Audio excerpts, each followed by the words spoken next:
Oke, kalau gitu saya nyumbang dikit ya Mbak ya. Baik sama soleh jangan dijadikan satu konfigurasi kalau memang kita mau cari rujukan. Baik itu dari bahasa Indonesia, soleh itu dari bahasa Arab, dari Al-Quran. Kalau Anda ngomong soleh, Anda cari konfigurasi dan terminologi yang satu lingkup dengan soleh. Jadi kalau dalam Al-Quran itu ada khair, ada ma'ruf, ada ihsan, ada birrun, ada ihsan, ada soleh. Gitu Bu. 6 ini beda-beda konteksnya, view-nya dan angle-nya beda-beda. Baik tidak bisa dipelajari di sini karena baik ini dari budaya yang lain sama sekali. Kalau khair, ma'ruf dan seterusnya sampai soleh tadi itu jelas rujukannya di Al-Quran. Misalnya kalau khair itu kebaikan yang bersifat universal dan belum tertentu, dia umum. Maka oleh Allah treatmentnya, aplikasinya adalah dianjurkan, tidak boleh diperintahkan. Yad'una ilal khair. Itu Bu. Kalau ma'ruf itu sudah padat, sudah jadi pasal, sudah menjadi undang-undang, maka harus diperintahkan. Dia sudah sesuatu yang harus diletakkan sebagai perangkat undang-undang. Maka treatmentnya adalah ya'muruna bil ma'ruf. Itu kalau kebaikan dalam konteks ma'ruf. Jadi tidak bisa soleh dibandingkan dengan baik, ya tidak bisa. Wong itu dua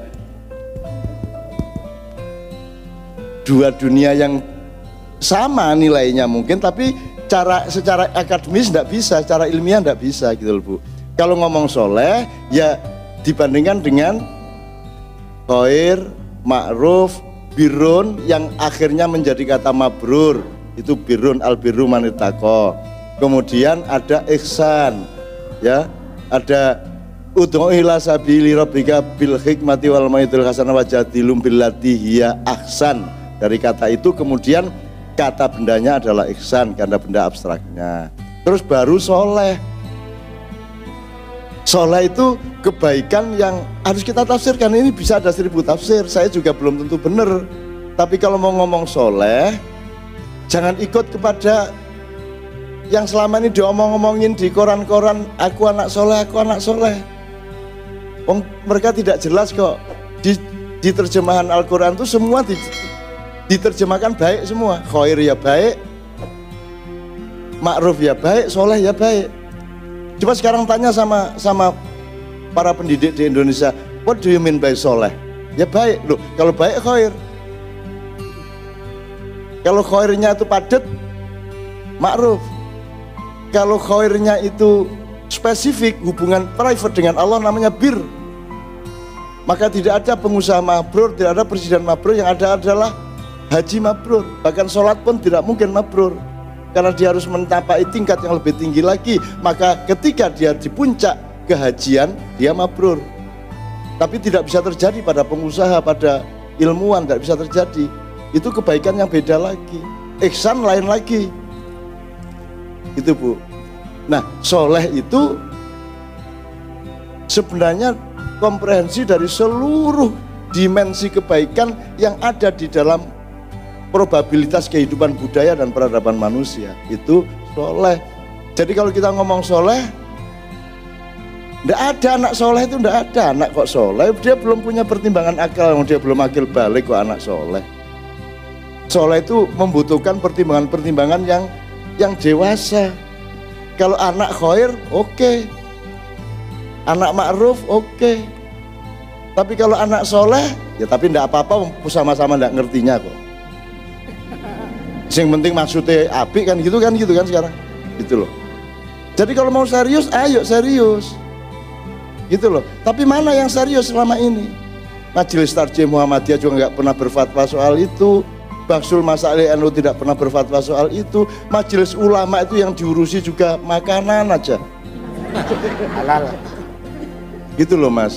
Itu pun juga kan kasihan majelis ulama itu Mas. Ini boleh saya tambahin dikit ya soal khair, makanan khair. Kalau makanan kan halalan thayyiba. Itu terjemahan dari kebaikan untuk makanan. Untuk kasus makan minum dia disebut halal wa thayyib, halalan thayyiban. Kalau di Amerika mayoritas non-muslim, maka asumsi dasarnya adalah makanannya kebanyakan haram, maka dibutuhkan halal food, dibutuhkan label halal. Kalau di Indonesia mayoritas muslim, maka asumsi dasarnya semua makanan itu halal, maka yang diperlukan adalah haram food. Yang dibutuhkan adalah label haram, gitu loh. Betul nggak Bu ini? Betul, betul. Logis nggak? Logis. Nah kenapa kok label halal yang dianugul MUI? Ya monggo dicari sendiri alasannya sebenarnya apa, gitu kan? Nah itu pun kalau label halal, coba Anda lihat, seharusnya makanan itu halal atau tidak halal itu diperlukan verifikasi setiap produk. Jadi tidak hanya satu sampel. Misalnya saya jual bakso, Mas, saya jual bakso, supaya saya dapat tulisan pelang itu sertifikat halal gitu ya, saya bawa sampel bakso saya ke MUI, terus dibawa ke laboratorium, terus oke, halal, tidak ada masalah, terus saya bawa pulang label halal, terus di dapur bakso saya jual yang haram-haram, gimana? Mungkin tidak itu terjadi? Jadi kapan MUI harus tampil? Setiap saya mau kasih bakso ke konsumen harus lewat MUI. Bener enggak? Jadi bayangin, di setiap warung bakso minimum harus ada 3 karyawan MUI. Di setiap restoran harus ada sejumlah karyawan MUI, dihitung berdasarkan jumlah konsumen di restoran itu.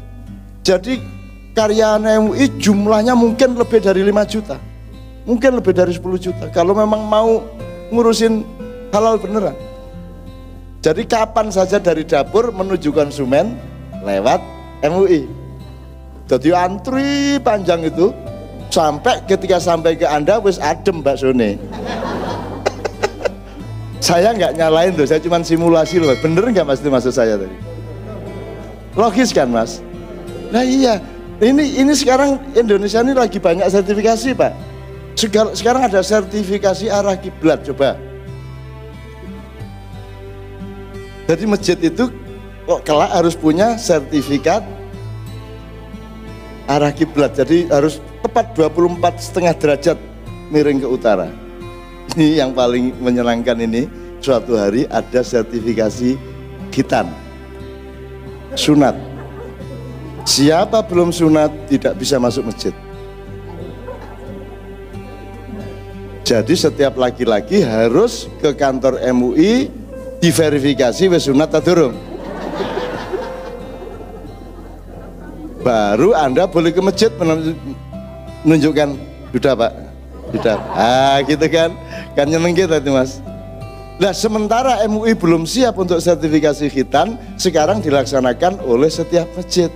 Jadi di masjid-masjid di bagian depan ada ruangan khusus untuk ngecek laki-laki sudah khitan apa belum. Jadi sebelum masuk masjid melbuse, keluar ya, itu. Nah ini kan Jumatannya bisa telat nih lama-lama ini. Akhirnya kita kompromi secara kultural, yang penting sah. Jadi dianjurkan kalau ke masjid jangan pakai celana dalam dan harus pakai sarung. Jadi begitu lewat, sampun Pak, sampun Pak. Sudah loh Pak, sudah loh Pak. Gitu. Coba kita nih, yuk bersatu yuk. Kita cari yang benar-benar oke untuk Islam kita ya. Kita jangan bertengkar ya. Islam sedang dibangun oleh Allah di seluruh dunia ya. Dan kita harus membantu proses itu dengan memperindah Islam dari kalangan kita sendiri. Islam harus indah. Begitu Islam muncul dari masjid ini harus indah kepada siapapun. Harus indah, tidak hanya baik, tidak hanya benar, tapi indah. Gitu loh. Karena puncaknya itu indah. Kholik, barik, musawir. Gitu. Jadi Bapak dari KBRI juga lega dong kalau begitu. Jadi dari lega gitu loh. Kemanapun kita tunjukkan keindahan Islam. Orang Rusia itu masuknya Islam tuh rombongan-rombongan Mas.